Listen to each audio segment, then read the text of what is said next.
ಕರ್ನಾಟಕ ಒಳಗೇರಿ ಅಭಿವೃದ್ಧಿ ಮಂಡಳಿ ಬಿಜಾಪುರ ಉಪವಿಭಾಗ ಬಿಜಾಪುರ. ಇಲ್ಲಿ ವಿಷಯ ಏನಂತಂದ್ರ ಇಲ್ಲಿ AWR ಆಗಿರ್ತಕ್ಕಂತ ಶಿವಾನಂದ ರಾಠೋಡ್ ಅವರು ಬಹಳ ಅಂದ್ರ ಬಹಳ ಕೊಳಗೇರಿ ಜನರ ಒಂದು ಹಕ್ಕುಗಳ ಒಂದ ಒದಗಿಸಿಕೊಳ್ಳಕ್ ಸರ್ಕಾರ ಅವರಿಗೆ ಏನು ಸಾಕಷ್ಟು ವೇತನ ಮತ್ತು ಅವರಿಗೆ ಇನ್ನೊಂದು ಸೌಲಭ್ಯಗಳು ಸಾಕಷ್ಟು ಅವರಿಗೆ ಒದಗಿಸಿಕೊಟ್ಟು ಜನಗಳ ಒಂದು ನೋವುಗಳು, ಜನಗಳ ಒಂದು ಕಷ್ಟಗಳು, ಜನಗಳ ಒಂದು ಸಂಕಷ್ಟಗಳ ನಿವಾರಣೆಗೆ ಏನೇನು ಕೆಲಸಗಳು ಮಾಡ್ಬೇಕು ಒಂದು ಸರ್ಕಾರಿ ಒಂದು ಪ್ರತಿನಿಧಿಯಾಗಿ ಸರ್ಕಾರಿ ಸೇವೆಗೆ ಬದ್ಧಾಗಿ ಕೆಲಸ ಮಾಡ್ಬೇಕು, ಸಾರ್ವಜನಿಕ ಸ್ಪಂದಿಸ್ಬೇಕು ಅಂತ ಹೇಳಿ ಸರ್ಕಾರ ಅವ್ರು ನೇಮಿಸಿ AW ಪೋಸ್ಟ್ ಅನ್ನ ಕೊಟ್ಟು ಅವರ ಒಂದು ವೇತನ ಸರಣಿ ಏನು ಕೊಟ್ಟರು ಸಹಿತ ಅಧಿಕಾರಿಗಳು ಅಂದ್ರೆ ಶಿವಾನಂದ ಚವ್ಹಾಣ್ ಅವರು ರಾಠೋಡ್ ಅವರು ಏನಂದ್ರ ಅಕ್ಷರಶಃ ಬಹಳ ಬೇಜವಾಬ್ದಾರಿ ವರ್ತನೆ ಮತ್ತು ಅಲಸ್ಯತನ, ಬೇಜವಾಬ್ದಾರಿ ವರ್ತನೆ. ಏನೇ ಕೇಳಿದ್ರು ಒಂದು ಮನವಿ ಕೊಟ್ರೆ ಅದನ್ನ ರಿಕವರಿ ಮಾಡಕ್ 2-3 ತಿಂಗಳಗಟ್ಲೆನು ಸಹಿತ ಇವತ್ತ ನಾಳೆ ನಾಡದ ಒಂದ್ ಸಣ್ಣ ಒಂದ್ ಅರ್ಜಿ ಕೊಟ್ರು ಸಹಿತ 2-3 ತಿಂಗಳಗಟ್ಲೆ ಅದನ್ನ ಕಣ್ಣೆತ್ತಿ ನೋಡ್ಲಾರಂತ ಬಹಳ ಅಸಮರ್ಥ ಒಬ್ಬ ಅಧಿಕಾರಿ ಅಂತಾನೆ ಹೇಳ್ಬೋದು. ಹಂಗಾಗಿ ಅವ್ರ ವಿರುದ್ಧ ನಾವು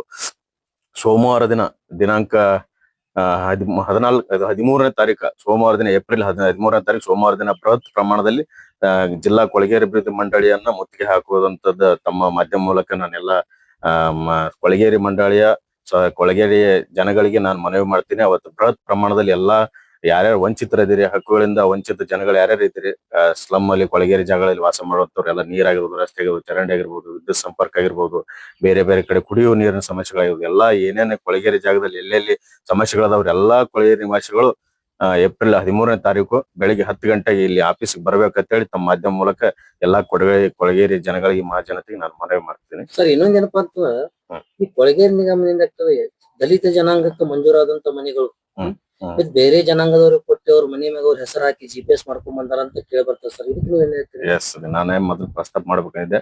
ಮಾಧ್ಯಮ ಮಿತ್ರರಾಗಿ ತಾವು ಇದನ್ನ ಪ್ರಸ್ತಾಪ ಮಾಡಿದಕ್ಕೆ ತಮ್ಮ ಸಾಮಾಜಿಕ ಕಳಕಳಿಗೆ ನಾವು ನಿಮ್ಮ ಬದ್ಧತೆಗೆ ನಾವು ಒಂದು ಅಭಿನಂದನೆ ಸಲ್ಲಿಸ್ತೀವಿ.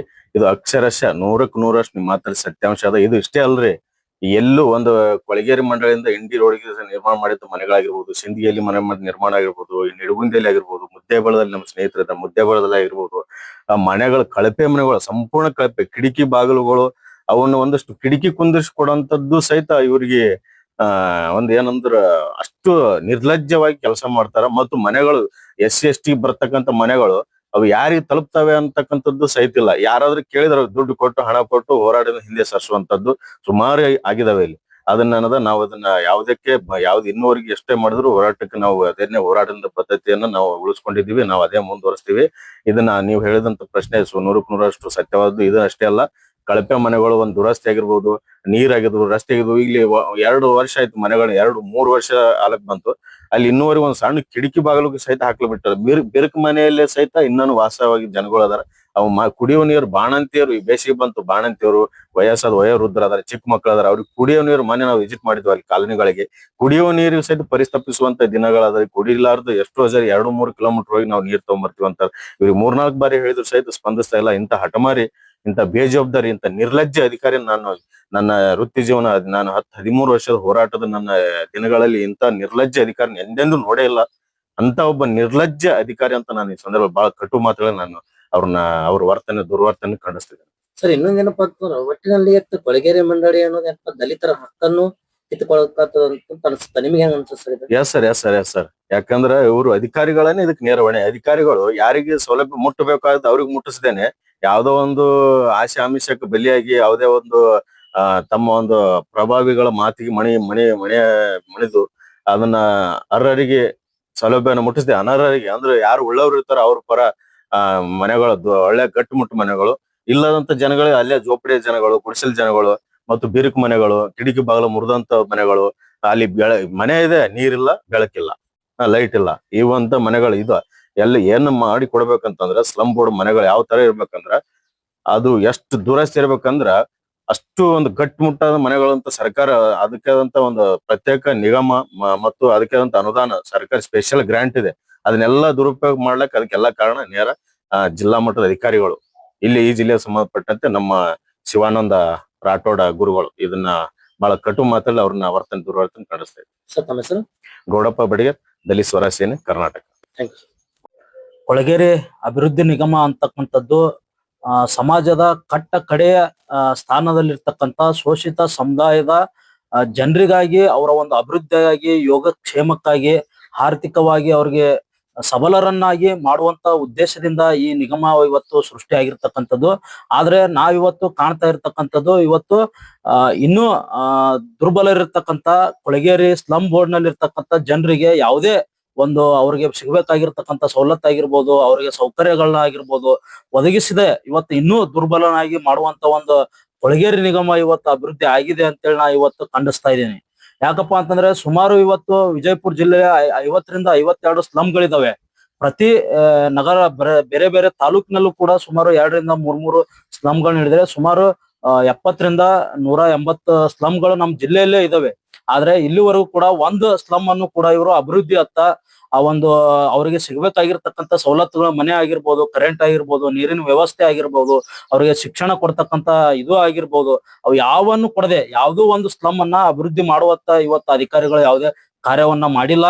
ಅದಕ್ಕಾಗಿ ಮಾಡಿರ್ತಕ್ಕಂಥ ಎಷ್ಟೇ ಅವರು ಭ್ರಷ್ಟಾಚಾರ ಮಾಡಿದಾರಲ್ಲಿ ಅವ್ರಿಗೆ ಸಿಗ್ಬೇಕಾಗಿರ್ತಕ್ಕಂಥ ಎಲ್ಲಾ ಮನೆಗಳಲ್ಲಿ ಇವತ್ತು ಲೋಟಿ ಹೊಡೆಯುವುದರ ಜೊತೆಗೆ ಅವ್ರಿಗೆ ಇವತ್ತು ಅನ್ಯಾಯ ಮಾಡಿದ್ದಾರೆ. ದಲಿತರು ಮತ್ತೆ ಇಲ್ಲಿ ಸ್ಲಮ್ ಬೋರ್ಡ್ ನಲ್ಲಿ ಅಪ್ಲಿಕೇಶನ್ ಆಗಿರ್ತಕ್ಕಂಥ ದುರ್ಬಲರಿಗೆ ಸಿಗ್ಬೇಕಾಗಿರ್ತಕ್ಕಂಥ ಮನೆಯನ್ನ ಗೃಹ ನಿರ್ಮಾಣ ಯೋಜನೆಯನ್ನ ಇವತ್ತು ಉಳ್ಳವರಿಗೆ ಯಾರು ಬಲಿಷ್ಠರಿದ್ದಾರೆ, ಯಾರು ಇವತ್ತು ರಾಜಕೀಯನ ಹೊಂದಿರ್ತಾರೆ, ಯಾರು ಇವತ್ತು ಇನ್ಫ್ಲೂಯೆನ್ಸ್ ಅನ್ನ ಹೊಂದಿರ್ತಾರೆ ಅಂತ ಒಂದು ವ್ಯಕ್ತಿಗಳಿಗೆ ಮಾಡುವ ಮೂಲಕ ಇವತ್ತು ಭ್ರಷ್ಟಾಚಾರ ಮಾಡಿದರೆ ಇವ್ರು ಮಾಡಿರ್ತಕ್ಕಂಥ ಎಲ್ಲಾ ಕೆಲಸಗಳು ರೋಡ್ ಆಗಿರ್ಬೋದು, ಗಟರ್ ಆಗಿರ್ಬೋದು, ಸ್ಲಮ್ ಅಭಿವೃದ್ಧಿಯಲ್ಲಿ ಇವತ್ತು ಕೋಟ್ಯಾಂತರ ರೂಪಾಯಿ ಇವತ್ತು ಭ್ರಷ್ಟಾಚಾರ ಮಾಡಿರ್ತಕ್ಕಂಥದ್ದು ಇವತ್ತು ಜಾಹೀರಾಗಿದೆ.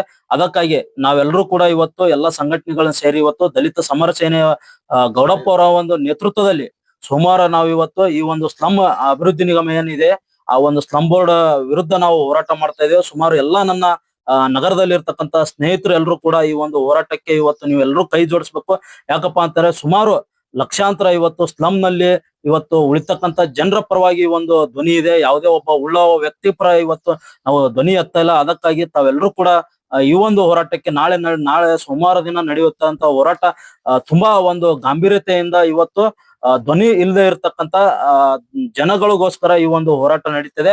ತಾವೆಲ್ಲರೂ ಕೂಡ ಈ ಒಂದು ಹೋರಾಟದಲ್ಲಿ ಭಾಗವಹಿಸ್ಬೇಕಂತೇಳಿ ಈ ಒಂದು ಭ್ರಷ್ಟ ಅಧಿಕಾರಿಗಳಿಗೆ ಶಿವಾನಂದ ನೀವು ರಾಠೋಡ ಅಧಿಕಾರಿ ಇದ್ದ ಇಂತ ಒಂದು ಭ್ರಷ್ಟ ಅಧಿಕಾರಿಗೆ ತಕ್ಕ ಪಾಠ ಕಲಿಸೋಣ ಅಂತ ಹೇಳಿ ತಮ್ಮೆಲ್ಲರೂ ಕೂಡ ಆಹ್ವಾನ ನೀಡ್ತಾ ಇದ್ದೇನೆ. ಅಕ್ಷಯ್ ಕುಮಾರ್. ಸರ್ ಇನ್ನೊಂದೇನಪ್ಪ ಉಚಿತವಾಗಿ ಸಿಗ್ಬೇಕಾದಂತ ಮನೆ ಹಣ ತೆಗೆದುಕೊಂಡು ಕೊಡ್ತಾ ಇದಾರಂದ್ರ ಎಷ್ಟರ ಮಟ್ಟಿಗೆ ಈ ಅಧಿಕಾರಿಗಳ ಇದು ಆಗ್ಯಾರ ಸರ್? ಸರ್ ಸುಮಾರು ನಾನು ಇವತ್ತು ಸುಮಾರು 3ರಿಂದ 4 ವರ್ಷದಿಂದ ನೋಡ್ತಾ ಇದೀವಿ. ಯಾರಿಗೂ ಕೂಡ ಅವ್ರಿಗೆ ಸಿಗ್ಬೇಕಾಗಿರ್ತಕ್ಕಂಥ ಅಪ್ಲಿಕೇಶನ್ ಹಾಕ್ತಾನೆ ಇದಾರ. ಅವ್ರ ದಿನಾಲು ಪ್ರತಿದಿನನು ಜನರು ಆಫೀಸ್ ಬರ್ತಾ ಇದಾರೆ, ತಾಲೂಕ್ ಆಫೀಸಲ್ಲಿ ಹೋಗ್ತಾ ಇದಾರ. ಯಾರು ಕೂಡ ಇದು ಅವ್ರ ಬಗ್ಗೆ ಇವತ್ತು ರೆಸ್ಪಾನ್ಸ್ ಮಾಡ್ತಾ ಇಲ್ಲ. ನಾನು ಮುದ್ದೇಬೇಳದಲ್ಲಿ ಸುಮಾರು 2 ಸ್ಲಮ್ಗಳಿದಾವೆ. ಆ 2 ಸ್ಲಮ್ಗಳ ಒಂದು ಸರ್ವೆ ಆಗಿದೆ ಅಂತೇಳಿ 2 ವರ್ಷದಿಂದ ಕೇಳ್ತಾ ಇದ್ದೀನಿ. ಇಲ್ಲಿವರೆಗೂ ಕೂಡ ಒಂದು ದಿನನೂ ಯಾವುದೇ ಅಧಿಕಾರಿ ಆ ಸ್ಲಮ್ಗೆ ಹೋಗಿ ವಿಸಿಟ್ ಮಾಡಿಲ್ಲ, ಒಂದ್ ಸರ್ವೆ ಮಾಡ್ತಾ ಇಲ್ಲ. ಆ ಸರ್ವೆ ಮಾಡಿದ್ರಪ್ಪ ಅಂತಂದ್ರೆ ಅವ್ರಿಗೆ ಏನ್ ಸಿಗ್ಬೇಕಾಗಿರ್ತಕ್ಕಂಥ ಉತ್ತಾರಿ ಆಗಿರ್ಬೋದು, ಆ ಉತ್ತಾರಿ ಮೂಲಕ ಅವ್ರಿಗೆ ಮನೆ ಆಗಿರ್ಬೋದು, ಅವ್ರಿಗೆ ಸಿಗ್ಬೇಕಾಗಿರ್ತಕ್ಕಂಥ ಎಲ್ಲಾ ಸವಲತ್ತುಗಳು ಅದರಿಂದ ಸಿಗ್ತಾವ. ಆದ್ರೆ ಇವತ್ತು ಅವ್ರಿಗೆ ಏನು ಸಿಗ್ಬೇಕಲ್ಲ ಸ್ಲಮ್ ಒಂದು ಸರ್ಟಿಫಿಕೇಟ್ ಆಗಿರ್ಬೋದು, ಅವ್ರ ಒಂದು ಸಿಗ್ಬೇಕಾದ ಯೋಜನೆಗಳಾಗಿರ್ಬೋದು ಯಾವ ಕೂಡ ಇವತ್ತು ಕೊಡ್ಬೇಕನ್ನತಕ್ಕಂತ ಒಂದು ಮನಸ್ಥಿತಿನೇ ಇಂತ ಒಂದು ಅಧಿಕಾರಿಗಳಲ್ಲಿ ಇಲ್ಲ.